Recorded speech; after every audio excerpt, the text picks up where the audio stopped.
In the shadows of antiquity, before the rise of steel and the fall of empires, there existed a force more potent than any blade and more enduring than any crown, a force that claimed to bridge the gap between the mortal and the divine, while simultaneously forging the chains of earthly subjugation. The history of humanity is not merely a record of progress and enlightenment, but a blood-soaked tapestry woven with the threads of spiritual manipulation, where the sacred was frequently hollowed out to serve the profane interests of those who sought total dominion over the soul and the soil alike. Imagine standing in the heart of the Roman Empire during the 4th century, watching as the once persecuted followers of a carpenter from Nazareth saw their symbols of peace transformed into the standards of imperial allegiance, marking the moment when faith became the ultimate political currency.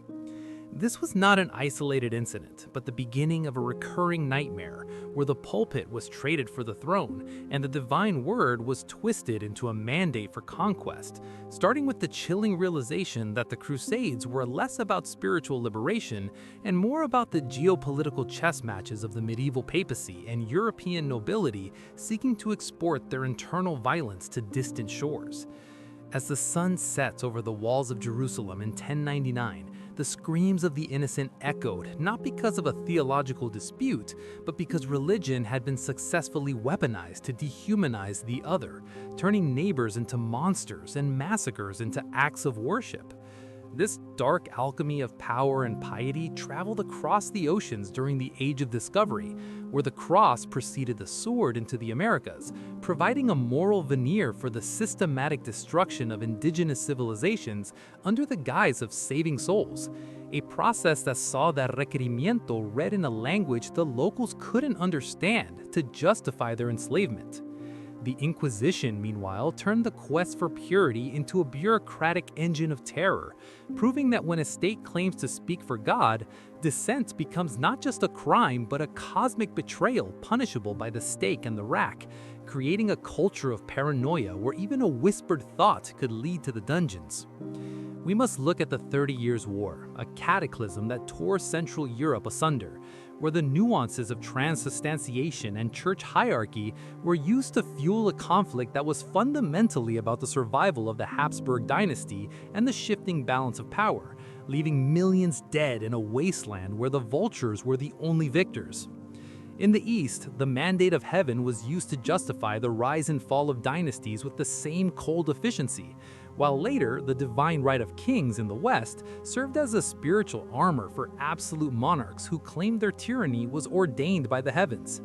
Even as the Enlightenment dawned, the weaponization of faith did not vanish. It merely evolved, finding new life in the justifications for the transatlantic slave trade, where selected scriptures were cherry-picked to argue that an entire race was divinely destined for servitude, a theological corruption that would haunt the conscience of nations for centuries.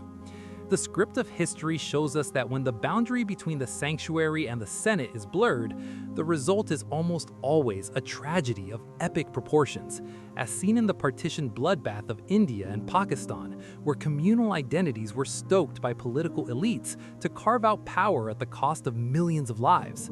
We see it in the radicalization of the late 20th century, where ancient texts are weaponized by modern insurgents to create a sense of belonging in a fractured world, proving that the psychological grip of the divine is the most effective tool for mobilization ever devised by the human mind.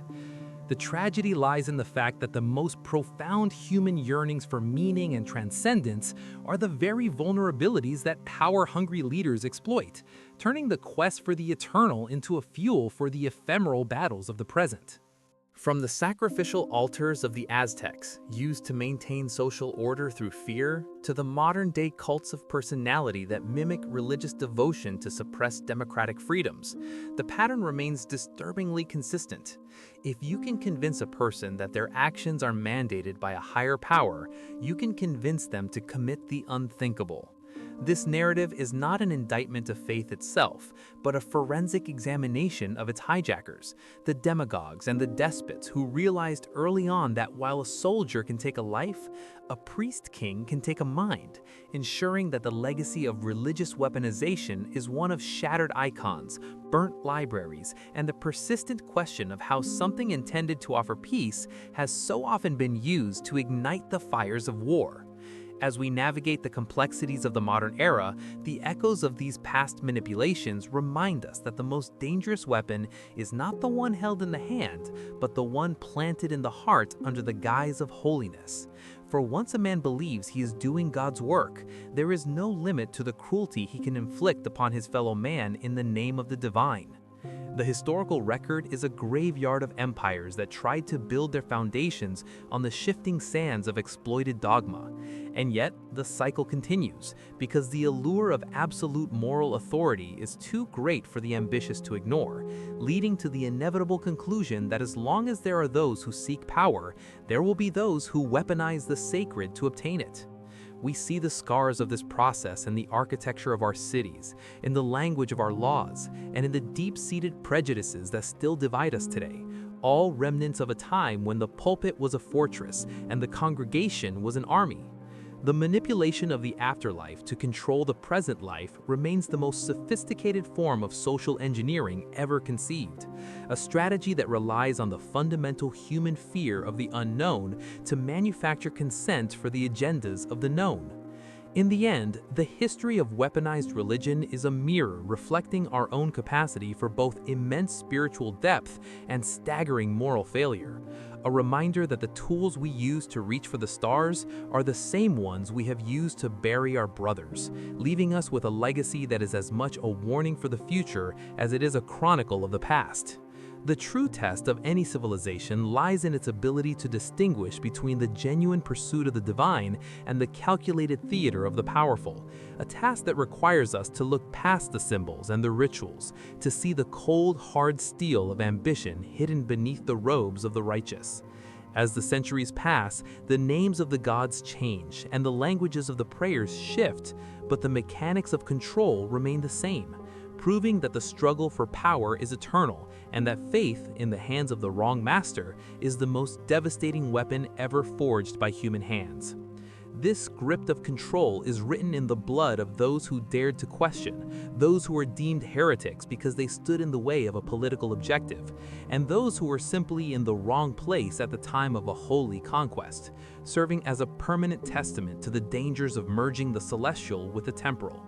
We must confront this history not to disparage the quest for meaning, but to safeguard it from those who would turn our highest aspirations into a means of our own enslavement, ensuring that the lessons of the past are not lost in the fervor of the present.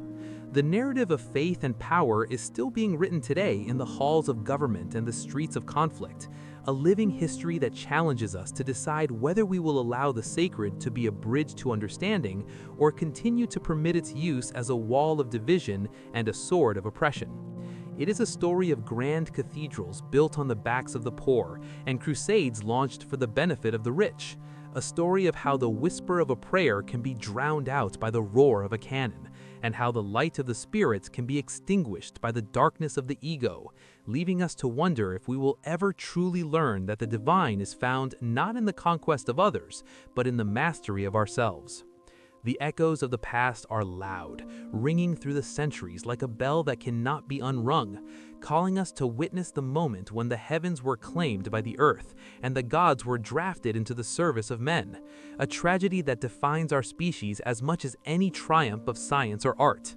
In the final analysis, the weaponization of religion is the ultimate betrayal of the human spirit, a theft of the soul for the sake of the crown, and a reminder that our greatest danger often comes disguised as our greatest hope, requiring a vigilance that transcends belief and a courage that dares to demand that the holy remain humble and the powerful remain human.